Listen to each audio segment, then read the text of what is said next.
It's Rodelio Lewis. It's everywhere. And it is 11 minutes past 1 o'clock. You're tuned in with me, Rodelio Lewis, right here on hashtag What's the Dealio. And as promised, as you guys can see on our social media platforms, we have got a very special somebody in studio. Now, as you guys know, it's hashtag Worker Wednesday today. So we are taking a look at our career of the day. And it is Woman Crush Wednesday as well. So let's not forget that we have got the style icon, the mastermind behind some of the most beautiful looks that we've seen on Lisa Allers in the past couple of months, as well as everyone that steps on that song night stage must go through the master. And that is, of course, Styled by Martina. We've got Martina in studio. How you doing, Martina? I'm good. Hi, afternoon. I am very nervous, as all you can hear. Oh, no, don't worry. We have the nerves every now and then. I mean, you are there to make us look stunning. So thank you for taking the nerves off our shoulders. Thank you. Thank you very much for having the opportunity to be here. Now, Thanks Martina, first and foremost, you just told me off air, we had a little conversation, and you mentioned that you actually did radio 20 years ago. Yes, that's true. It's been 2 decades when I was last time in front of the mic. And it was in my mother tongue, not in English. Yes, but actually, your mother tongue is what again? My mother tongue is Slovak. I'm from Slovakia originally. Ah. I've been a while and a bit in Namibia around, but yes. So now that we have the understanding, because now you guys know that Martina has not just been in the industry, she's been here for a minute. And you've been here for 6 years now altogether, right? No, I've been in Namibia for the past 15 years. 15 years, wow. So I am technically domesticated. She's a Namibian at this point. You're a Namibian, 100%. And I love your earrings as well. Thank This is you. This is you, right? This is you. You That's styled me, today? That's okay. me. That's me. Now let's talk about this real quick. Now, you went into the styling career, and it's something that I see a lot of people taking on now. From your side and from what you've realized throughout, what drew you to become a stylist? For me, I want actually people to look good. And I admire artists. Well, arts is my background. I'm coming from art industry. So I am friends with many artists, as many could see on social media. And I wanted to actually just find balance between my 8 to 5, which is academia, and my creativity, which has been with me since I was a little child. My first stage was at age of 4. Yeah. So, I mean, I needed to get back somehow to creativity, and this gives me actually balance between intellectual work and my creativity on the other side. That's amazing. And I think that there is that synergy that's very necessary. And to bring both of those worlds together, you've been doing it masterfully for the past couple of months. And I'm just like, guys, Styled by Martina is a mood. If you're not on this train, you're not doing yourself justice. Now, you have been doing things for both Lisa, for Adriano, and we've been seeing the Song Night team as well. What is your favorite look that you've done so far? So far, my favorite look was, if I'm not mistaken, the second song night.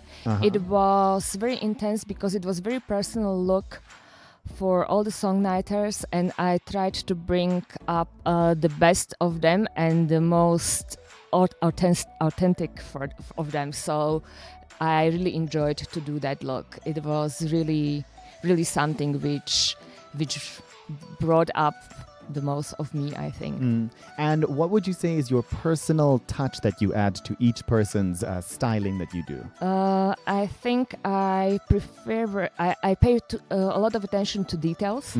For me, detail is important. I work with accessoires.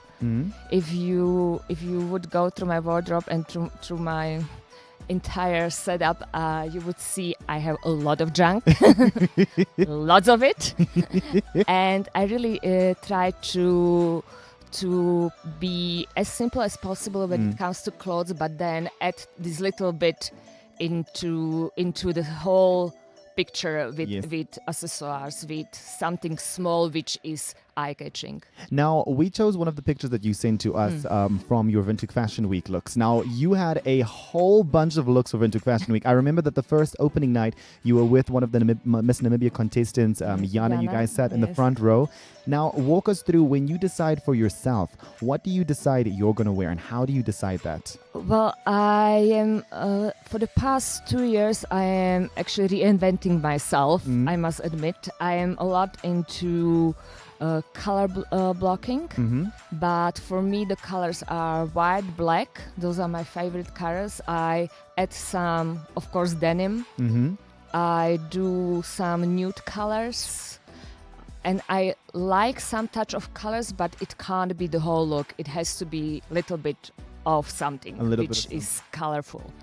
So when I was choosing the outfits for Fashion Week, since I was privileged to attend and I was privileged to be one of the people on the panel to choose the models to cast the models actually for Fashion Week. Wow. So I was going for my basics, black and white, black and white with metallic, of course, and also since it's very trending for the past year is animal print, so I chose also some of the animal prints to accessories with. Now, there was one jacket that you were wearing that gave me a very Michael Jackson feel to it, and I was like, "Ooh, she's coming through with the Thriller vibes." Where do you find your clothes? Where do you find the things that you style for yourself and for your clients?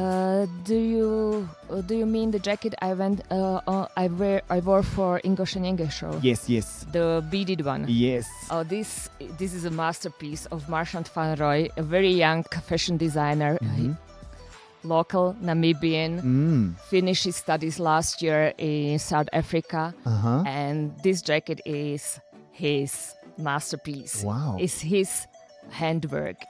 All stitches are done by him, by his hands, by his fingers. So I was very proud that he actually was confident enough to lend it to me. That's always the thing. You never know. You're like, oh, can I borrow this one? No, because when I came to speak to him about the outfit I wanted to have made by him for Fashion Week, especially, I saw this jacket and I'm like, this is my jacket, please. Don't even give it to anyone else. At this point, you know. Like, could I please? And he's like, yes, of course you may wear it. I'm like, I was very excited about this jacket. You looked so regally stunning. It was a beautiful, beautiful ensemble, definitely. And I've noticed over this course of time, your style is literally it's got a very certain level of class to it that a lot of people are missing nowadays. And I'm so happy to see you bringing that in again. Thank you very much. Now, if say for example, I wanted to get like some styling tips and I wanted to just work on my day-to-day look, would you be able to help me with that as well? Yes, of course. That's actually is my preferred domina. I really enjoy doing street style, day-to-day style. It's really nice for me because this is actually, I see it as my help to bring up the personality of the person on everyday basis. We all want to, I think, we all should look unique. I really can't stand uniformity that just because this is what's trending on social media. This is how we should look. This we should look like. But I mean, style is so much more personal than trends are. And even though we want to incorporate the trends into our everyday looks, but we still should actually pay attention to how do we look in those trends. If we look and feel comfortable if it is part of our personality we want to show, or it is just because, let's say, I don't know, Beyonce is wearing it somewhere, or Kim Kardashian or whoever. You want that unique flavor because they're bringing their own unique style when they bring those things to life. Exactly. And for me, I must admit, if you seen me in my teens, you wouldn't really think that was me. But I still had my personal style. It was a lot of grunge elements in my style. It was baggy jeans, it was baggy oversized tops, oversized pullovers. I used to go into my father's cupboard and take his clothes and wear them to quite despair of my mother. She didn't like it. She was very confused what was going on. She was in tears, I suppose, for the most of the time when she saw me. But I think we got all of us over this phase of my life. And we are here now. And we're here and we're very happy because now all of us get to feel very beautiful thanks to you. Now, Martina, if I say, sit down, and I'm just one of the listeners listening now. If I wanted to get in contact with you and I wanted to jump on board and be styled by Martina, how do I get in contact with you? Please follow my Instagram page, styled by _Martina_. This page is currently in revamps phase still, so I will go eventually back to my styled by _Martina. Mm-hmm. And I'm also on Facebook. Facebook is Martina Carney Pipa. Mm-hmm. You can find me there. As also when you also search for me under Styled by Martina, you will get on Facebook to me as well. So, and you can contact me, you can DM me, and then we can sit down and talk what we can do. Amazing. Now, Martina, that was our 10 minutes. Thank you so much for popping into studio today. And I look forward to actually being styled by you very soon, because I have an event that's coming up. And I know it's not, you wanted me to be the day-to-day vibes, but you know, I need to look good very soon. No, that's not a problem. I really love red carpet events. And if y'all have not seen Martina killing it on the red carpet, y'all better get on over to her Instagram page right now and check it out. Martina, thank you once again for popping into studio. Thank you for having me. Be sure to follow Martina right now on her social media platforms. We'll be posting up an image right now on our Instagram as well, so you guys can check us out over there. So make sure to love, like, subscribe, and do all the things you need to do. But for now, heading back into the music, stay tuned. It's Touch FM. Hey guys, it's Rodelio Lewis. Tune in to 91.7 FM, Touch FM, to get the dealio. Check you guys later. Touch FM.